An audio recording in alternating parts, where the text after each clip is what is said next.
जय हिंद। आज हम बात करेंगे क्लास 9th के फिजिक्स के पहले चैप्टर गति से आने वाले महत्वपूर्ण एमसीक्यू प्रश्नों को। हमने इस वीडियो में कुल 30 महत्वपूर्ण प्रश्नों को लिया है, जो कि 9वीं कक्षा के अतिरिक्त बोर्ड परीक्षा के अलावा अन्य महत्वपूर्ण प्रतियोगी परीक्षाओं में पूछे जाते हैं। तो चलिए इन प्रश्नों पर बात करते हैं। आज का पहला प्रश्न हमारा है, वस्तु की स्थिति में समय के साथ परिवर्तन को क्या कहते हैं। वस्तु की स्थिति में समय के साथ परिवर्तन को क्या कहते हैं। विकल्प दिए गए हैं। ए गति, बी विराम, सी दूरी और डी विकल्प है वेग। तो वस्तु की स्थिति में समय के साथ जो परिवर्तन होता है उसे हम गति कहते हैं, तो इसमें विकल्प ए सही होगा। अगला प्रश्न हमारा है कि चाल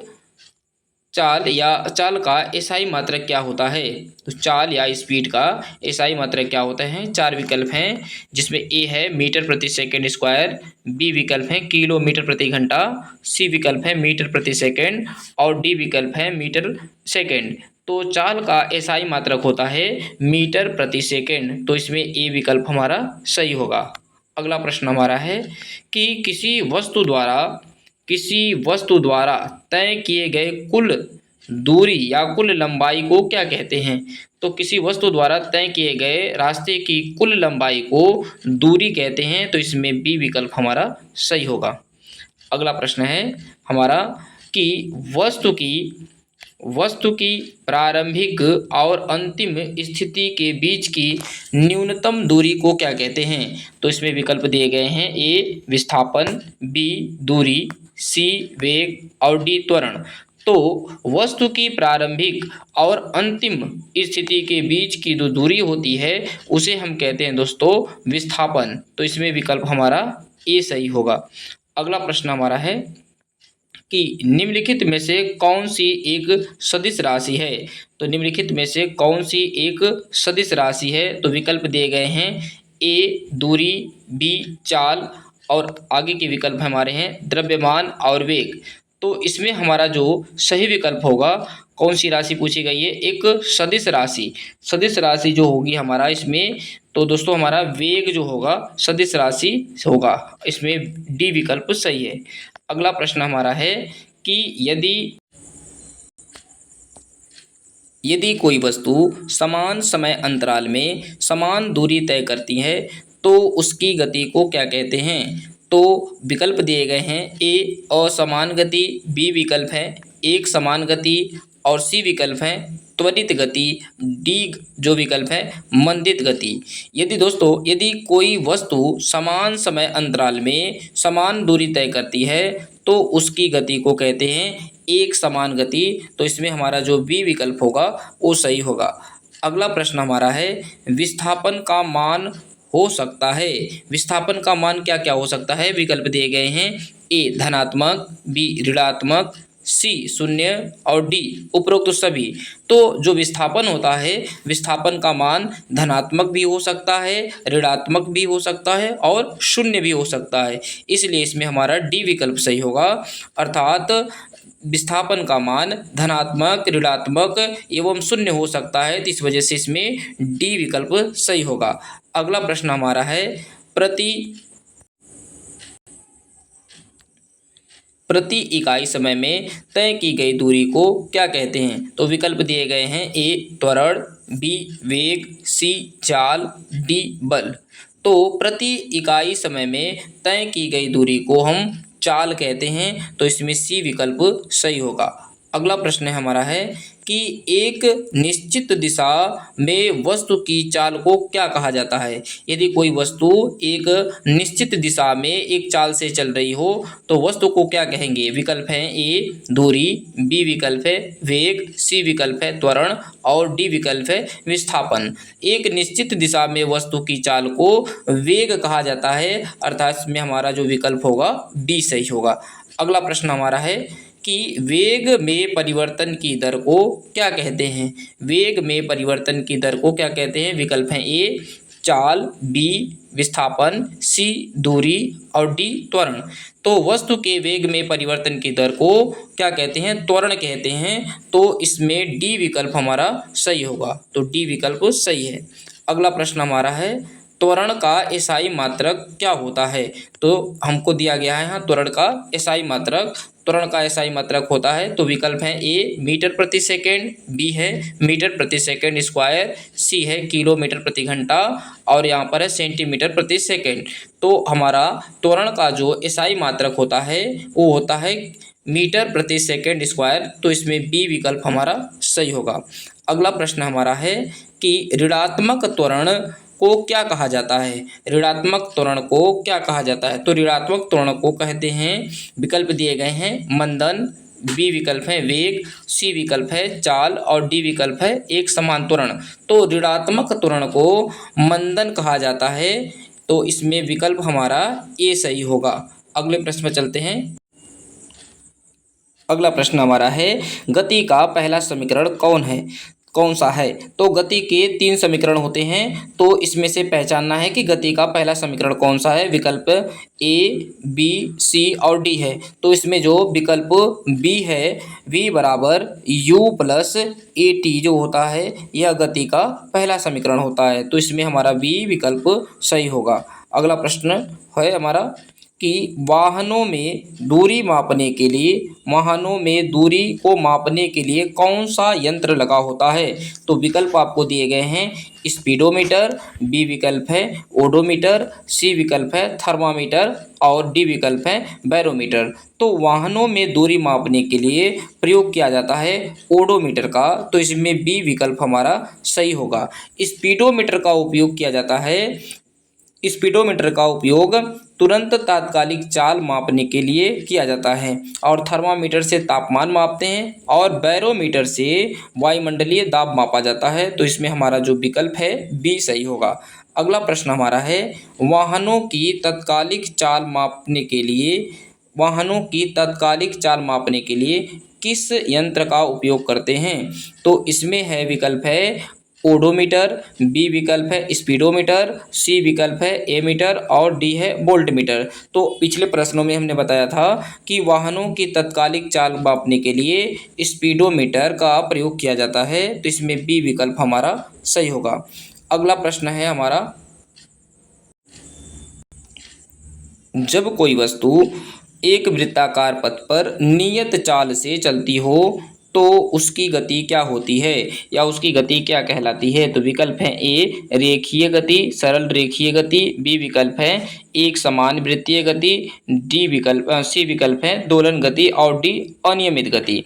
तो जब कोई वस्तु एक वृत्ताकार पथ पर नियत चाल से चलती है तो उसकी गति को एक समान वृत्तीय गति कहा जाता है। तो इसमें बी विकल्प हमारा सही है। अगला प्रश्न हमारा है, यदि कोई वस्तु विराम अवस्था से चलना शुरू करे तो उसका प्रारंभिक वेग क्या होता है? यदि कोई वस्तु विराम अवस्था से चलना शुरू करती है तो उसका प्रारंभिक वेग क्या होगा? तो विकल्प है ए 1 मीटर प्रति सेकेंड, बी अनंत, सी 0 और डी जो ऑप्शन है दिया है 10 मीटर प्रति सेकेंड। तो दोस्तों याद रखेंगे, यदि कोई वस्तु प्रारंभिक अवस्था से चलना शुरू करती है किसी बिंदु से तो उसका जो u का मान होता है उसे 0 माना जाता है। तो 0 सी विकल्प है। इस वजह से इसमें सी विकल्प हमारा सही होगा। अगला प्रश्न है हमारा कि समय दूरी ग्राफ की ढाल से क्या प्राप्त होता है? समय दूरी का जब ग्राफ बनाते हैं दोस्तों इस तरीके से, तो उससे जो ढाल बनता है इससे हमें वस्तु की चाल के बारे में पता चलता है। तो इसमें जो हमारा बी विकल्प होगा सही होगा। अगला प्रश्न है हमारा, वेग समय ग्राफ की ढाल से क्या ज्ञात होता है? जब हम वेग और समय का ग्राफ का ढाल बनाते हैं तो इससे हमारा जो प्राप्त होता है इससे हमें त्वरण ज्ञात होता है। तो इसमें सी विकल्प हमारा सही होगा। अगला प्रश्न हमारा है कि वेग समय के नीचे का क्षेत्रफल क्या दर्शाता है?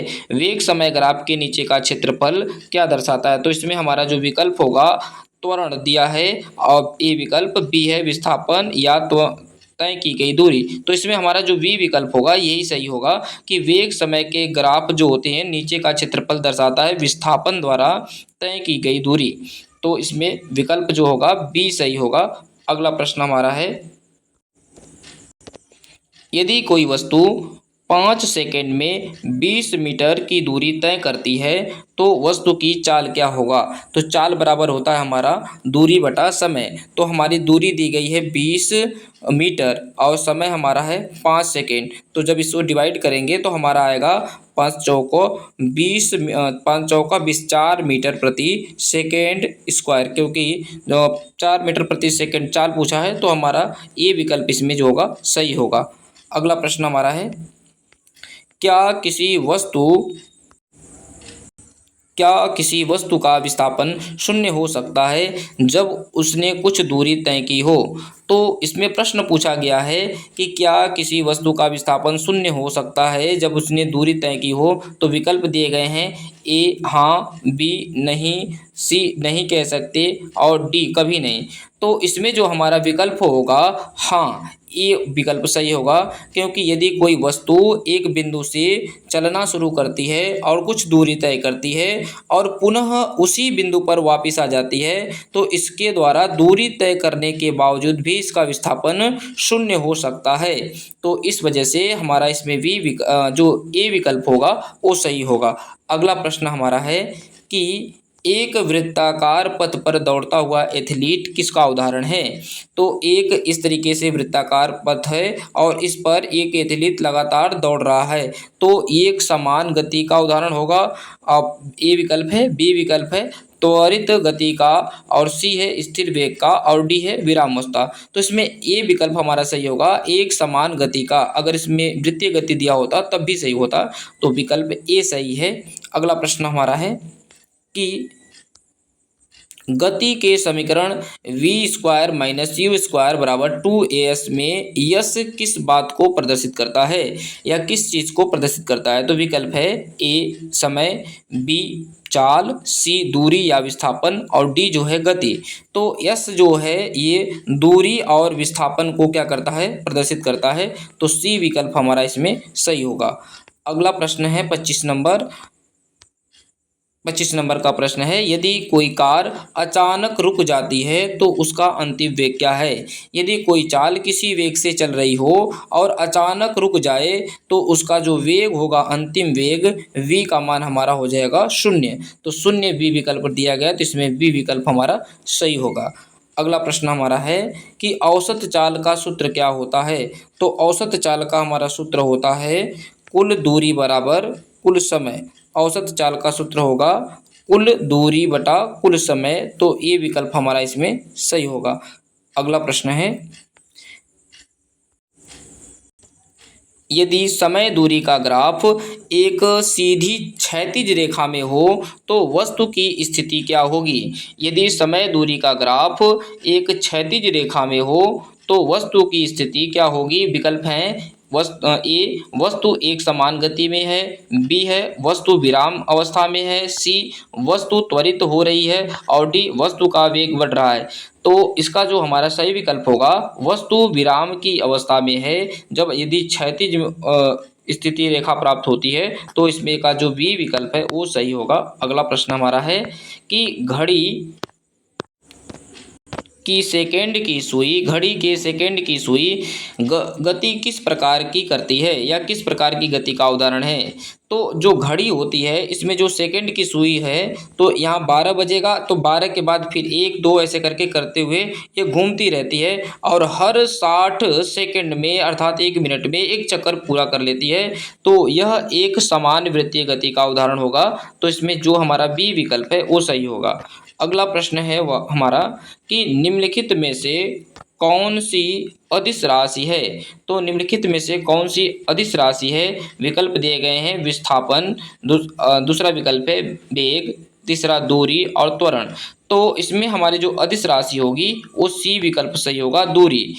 सदिश और अदिश राशि को पहचानने की ट्रिक है कि जिन अक्षरों में व और ब शब्द आते हैं लगभग लगभग वह सदिश राशि होती हैं। जैसे विस्थापन में व है और वेग में व है और त्वरण में व है, तो इसमें तीनों में है तो ये तीनों राशियां सदिश हैं। परंतु दूरी जो है इसमें व और ब से शुरू नहीं हुआ है, तो यह जो होगा हमारा ये अदिश राशि हो गए। लेकिन इसके कुछ अपवाद भी हैं, तो ये केवल एक काम चलाऊ ट्रिक है, इसको याद कर सकते हैं, कुछ प्रश्न इससे हल हो जाएंगे। अगला प्रश्न हमारा है 30वां। गति मुख्य रूप से कितने प्रकार की हो सकती है? गति मुख्य रूप से कितने प्रकार की हो सकती है, यह प्रश्न पूछ रहा है कि गति चैप्टर के उस अध्याय के हिसाब से। तो गति जो हो सकती है हमारा इसमें जो प्रश्न है, गति जो सरल रेखीय गति और वृत्तीय गति हो सकती है, तो इसमें जो बी विकल्प होगा हमारा सही होगा।